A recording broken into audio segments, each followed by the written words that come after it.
तो जहां तक ऑनरेबल मेंबर का कंसर्न है ये सही है, क्योंकि एक सेंसिटिव इशू है ये।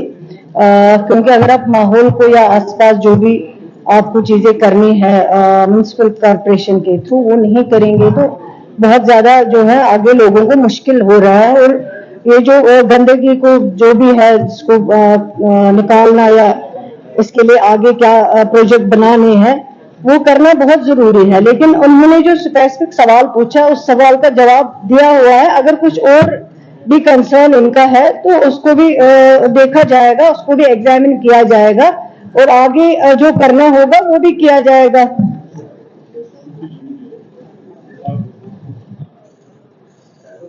बस हो गया।